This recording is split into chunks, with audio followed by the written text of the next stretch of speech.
Sir, Abhimanyu को 6 लोगों ने मारा था।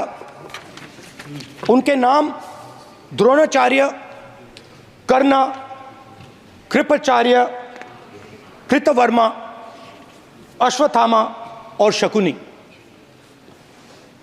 सर, आज भी चक्रव्यूह के बीच में 6 लोग हैं। सर, चक्रव्यूह के बिल्कुल सेंटर में, चक्रव्यूह में हजारों लोग होते हैं सर, मगर उसके बिल्कुल सेंटर में 6 लोग कंट्रोल करते हैं। तो जैसे उस टाइम 6 लोग कंट्रोल करते थे, वैसे आज भी 6 लोग कंट्रोल कर रहे हैं। चक्रव्यूह को नरेंद्र मोदी जी, अमित शाह जी, मोहन भगवत जी, अजीत दोवल जी, अंबानी और अदानी जी कंट्रोल कर रहे हैं। प्लीज एक मिनट प्लीज। नहीं सर, बोलने दीजिए। हाँ, आप बैठिए। माननीय सदस्य, आप संवैधानिक पद पर हैं। आपके कई माननीय सदस्यों ने यहाँ पर मुझे लिख कर दिया है कि जो माननीय सदस्य का सदस्य नहीं है उसका नाम नहीं लें। आपने लिख के दिया है। नो, आपने क्या, आप उसकी पालना करना चाहते हो? स्पीकर सर, गलत। मैं माननीय एक minute, hold on. Speaker sir, अगर आप चाहते हैं तो मैं एक मिनट मैं प्रतिपक्ष के नेता से ये तो अपेक्षा करूंगा सही कि वो सदन की नियम मर्यादा को बने, ये अपेक्षा करता हूं। आप चाहे नहीं करें, पर मैं अपेक्षा करता हूं। नहीं सर, मैं, अगर आप चाहते हैं सर, मैं NSA का और अदानी और अंबानी का नाम इस लिस्ट से निकाल देता हूं। फिर माननीय सदस्य, आप अगर आप चाहते हैं सर। प्लीज, मैं नहीं चाहता। सदन के नियम प्रक्रियाओं से सदन चलता है। अगर आप कहते हैं मैं निकाल देता हूं। नो सदस्य, मैं 3 ही नाम यूज करूं। नहीं माननीय सदस्य, नहीं कहा। और आप वीडियो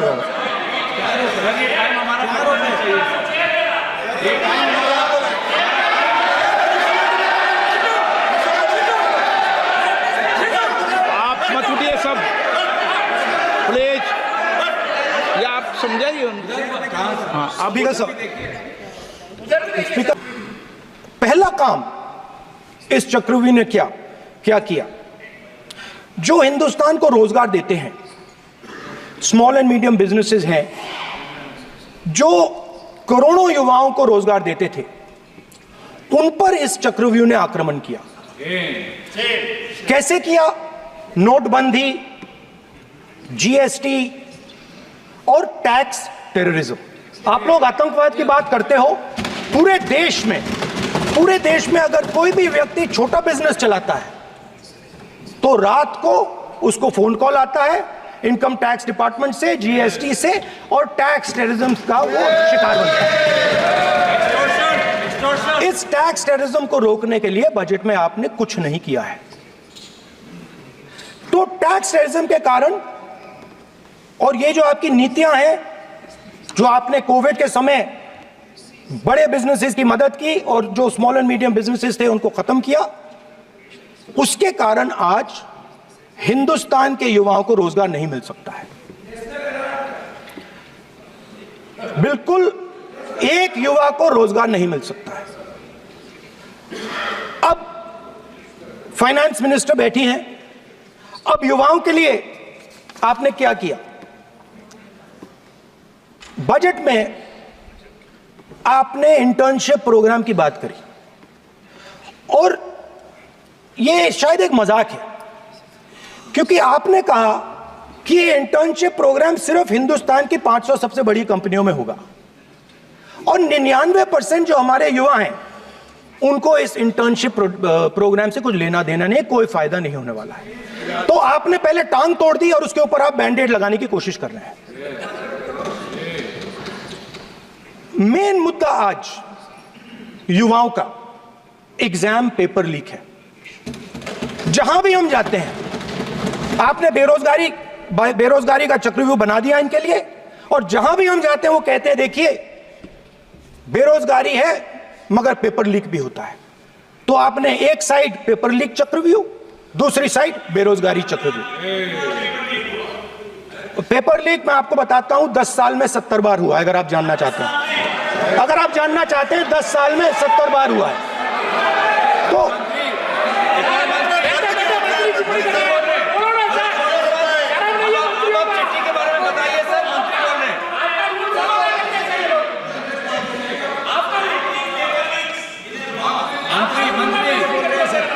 सर तो पेपर लीक के बारे में फाइनेंस मिनिस्टर ने बजट में एक शब्द नहीं कहा है। युवाओं के लिए पेपर लीक सबसे जरूरी मुद्दा है, उन्होंने एक शब्द नहीं कहा है पेपर लीक के बारे में।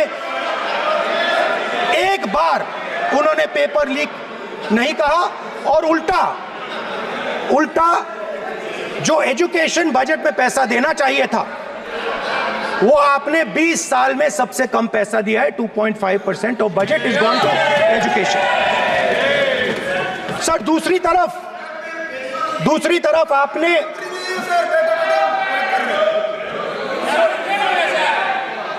आपकी नहीं मानते सर, ये रनिंग कमेंट्री कर रहे हैं सर। दूसरी तरफ पहली बार सेना के जवानों को आपने अग्निवीर के चक्रव्यूह में फंसाया। सही बात। इस बजट में अग्निवीरों के पेंशन के लिए 1 रुपया नहीं है। आप अपने आप को देशभक्त कहते हो, मगर जब अग्निवीरों की मदद करने की बात आती है, जवानों को पैसा देने की बात आती है, तो बजट में आपको 1 रुपया नहीं दिखाई देता। उनकी पेंशन के लिए 1 रुपया आपने नहीं दिया। तो उनको आपने अग्निवीर के चक्रव्यूह में फंसाया। उसके बाद सर जो अन्नदाता हैं वो चक्रव्यूह से निकलने के लिए, आपके चक्रव्यूह से निकलने के लिए जो आपने बनाया 3 काले कानून, जमीन अधिग्रहण बिल को आपने कमजोर किया, उनको आप सही दाम नहीं देते हो। इस चक्रव्यूह से निकलने के लिए उन्होंने आपसे सिर्फ एक चीज मांगी है, 2 चीजें नहीं मांगी है, सिर्फ एक चीज मांगी है। उन्होंने कहा है कि हमें लीगल गारंटीड एमएसपी दे दो। आपने उनको बॉर्डर पे बंद कर दिया, रोक दिया, आज तक रोड बंद है। आप उनसे बात करने को तैयार नहीं है। वो यहां आए, मुझसे मिलने आए, आप उनको अंदर नहीं आने दे रहे थे। माननीय सदस्य, आप सदन में असत्य नहीं कहे। आप वो सर, असत्य देखिए, 1 मिनट। हाँ चलिए, चलो।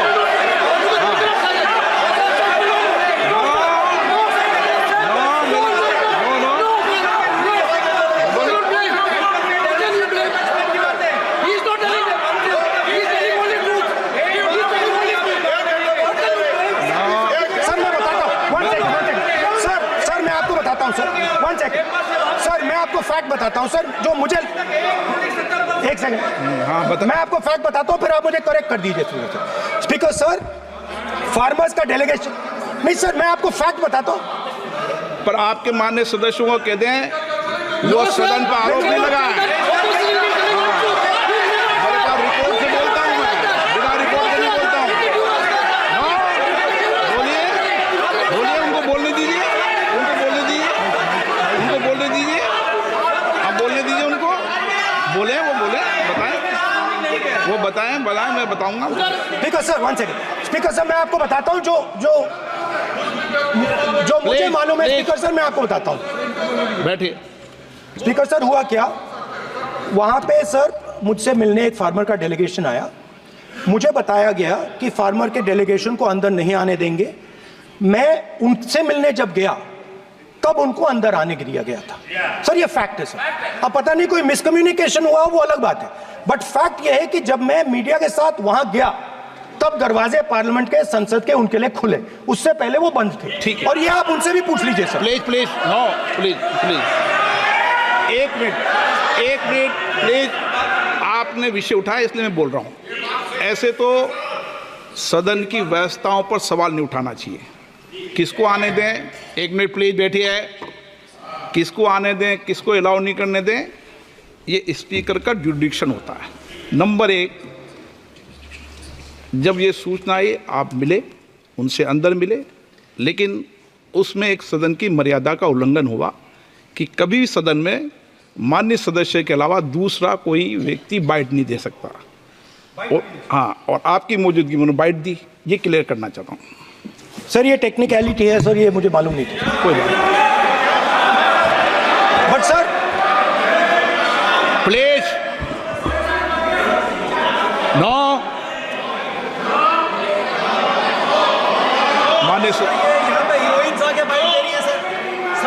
आप मत बोलिए, आपके नेता बोल रहे हैं।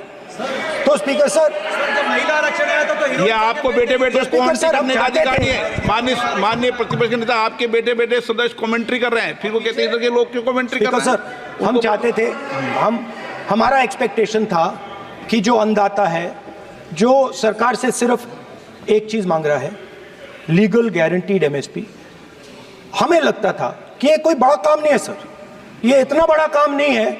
हमें लगता था कि अगर सरकार बजट में इसका प्रोविजन कर देती, अगर बजट में इसका प्रोविजन कर देती, तो जो हमारे किसान हैं, जो चक्रव्यूह में, आपके चक्रव्यूह में फंसे हैं, वो निकल पाते। ये हमारी थिंकिंग थी, मगर आपने नहीं किया। तो मैं यहां इंडिया गठबंधन के तरफ से गारंटी देता हूं कि हम ये काम करके दिखा देंगे। जो आपने अपने बजट में नहीं किया, वो मैं हिंदुस्तान के सब किसानों से कहना चाहता हूं, गारंटीड लीगल एमएसपी हम इस सदन में पास करके आपको देंगे। स्पीकर सर, जो मिडिल क्लास है सर, वो प्रधानमंत्री को, अच्छी बात बोल रहा हूं,